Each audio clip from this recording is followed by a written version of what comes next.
Hey you guys, this is Jacques Gaines, and today I'm going to be talking to you about the list of the 10 best film photography cameras for beginners in 2024. Can you believe it? Stay tuned.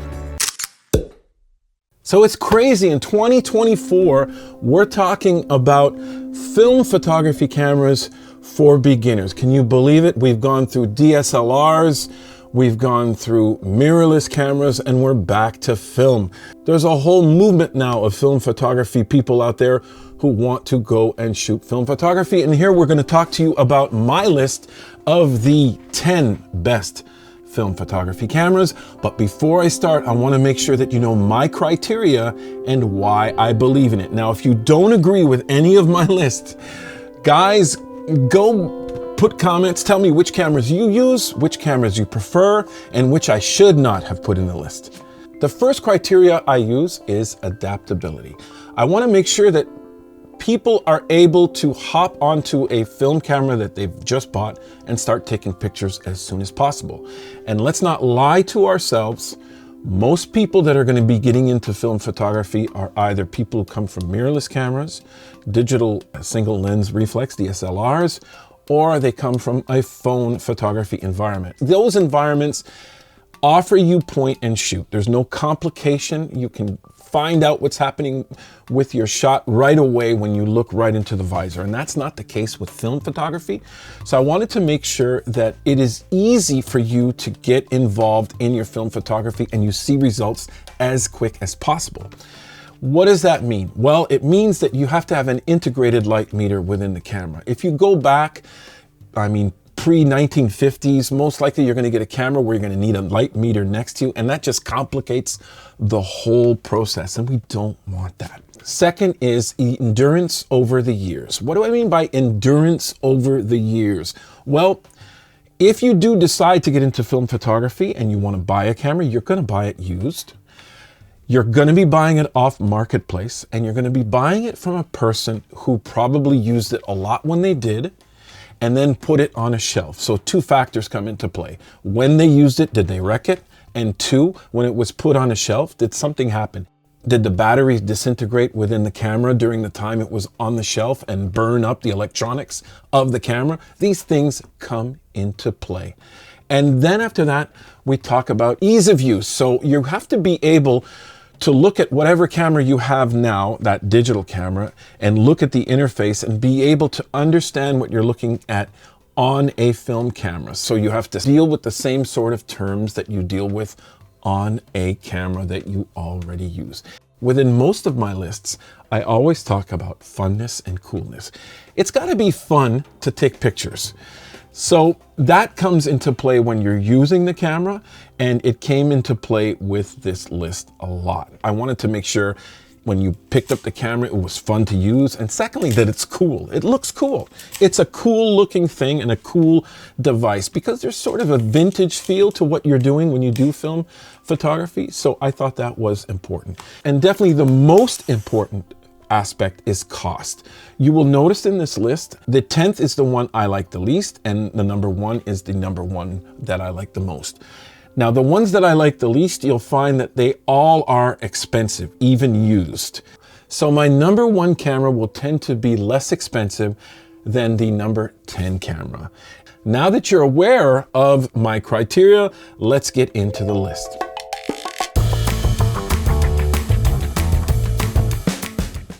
The Pentax 645 is a medium format camera, and we cannot deny that larger size films give stunning results.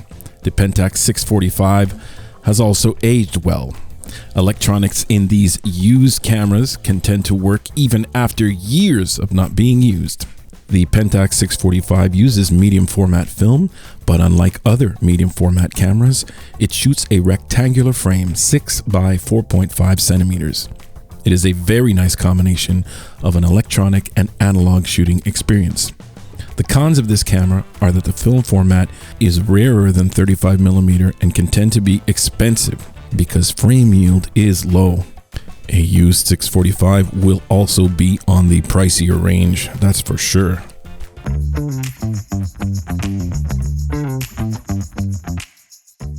A used Hasselblad 500C is a fantastic option for those drawn to the medium format world. Hasselblads were made for professionals, hence they were made to last. They use medium format film but have a square frame, unlike the 645. These iconic cameras have literally been to the moon, capturing stunningly detailed images. The cons are like the 645, you're using medium format film, therefore you can't get a lot of frames out of each roll, so it can tend to be costly in 2024.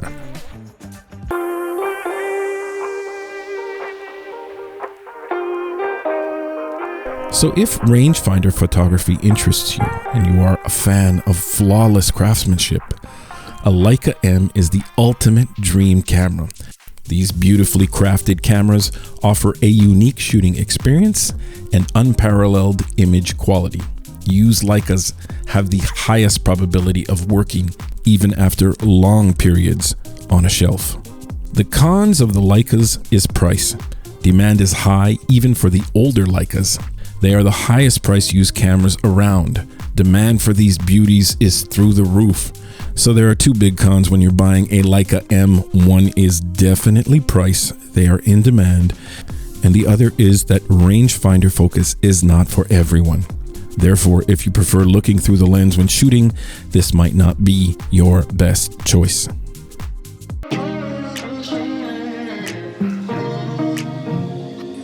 This camera is the most sophisticated and artful blend of automation and good old vintage power. It's a solid contender with amazing optics.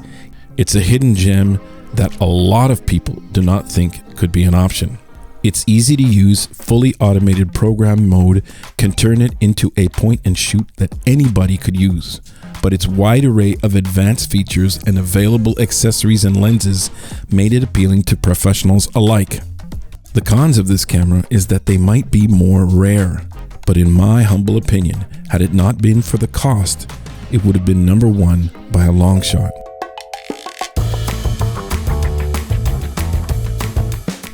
This cult classic point and shoot camera boasts a fantastic wide angle lens and a surprisingly robust feature set for its compact size. It's perfect for street photography and capturing everyday moments. This lens has a fixed 28mm f2.8 lens, which really simplifies your experience. Those who don't want to bother with changing lenses might consider it as an option. However, the fixed lens might be a con for you if you want to experiment with different framings like wide angle and telephoto. Fixed lenses are just not switchable.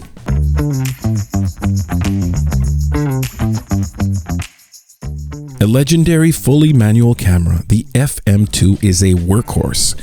It offers exceptional build quality and precise operation. While it has a steeper learning curve, it's a camera you can grow with for years. Its sturdy construction means your chances of getting one in good shape in 2024 are high. Now we're getting less and less cons. The only con I really have with the FM2 is that you got to check that battery compartment, because if the battery has leaked acid, chances are it has leaked acid onto the electronics, and the FM2 is a bit electronics dependent.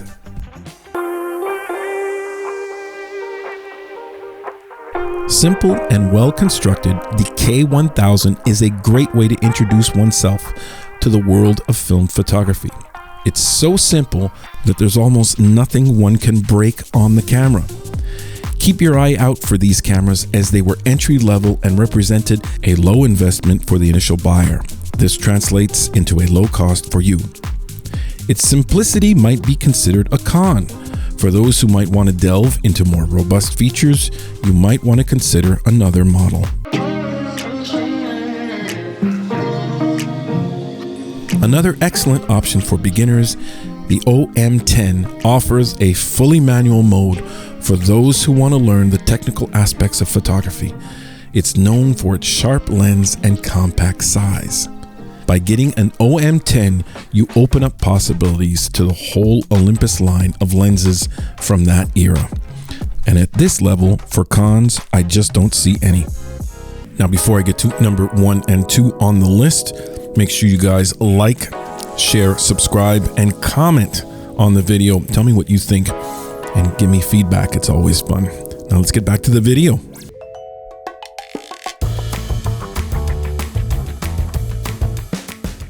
Number 1 and 2, Canon A1 and AE1. These iconic cameras offer aperture priority and shutter priority automation, making them a fantastic choice for beginners who want some guidance with exposure. Both models are relatively available and known for their durability. These cameras were such a success that millions of them were made. This means there's a whole lot of them out there. This drives down price. Now, these cameras offer everything that the top 4 offer. They give you a window into the Canon FD lens ecosystem. Like the X700, they are also an excellent blend of electronics and analog technology.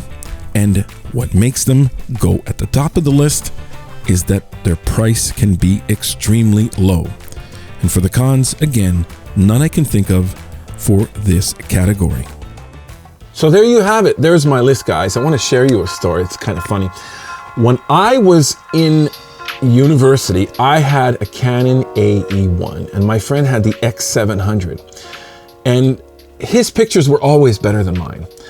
But I really think that it was the first time I blamed the gear and didn't look at how I was taking pictures, because this guy's pictures were always great, and I always thought it was because he had an X700 and I had an AE1, which was, I think mine was shutter speed priority. He had aperture and shutter speed priority on the X700, if I'm not mistaken.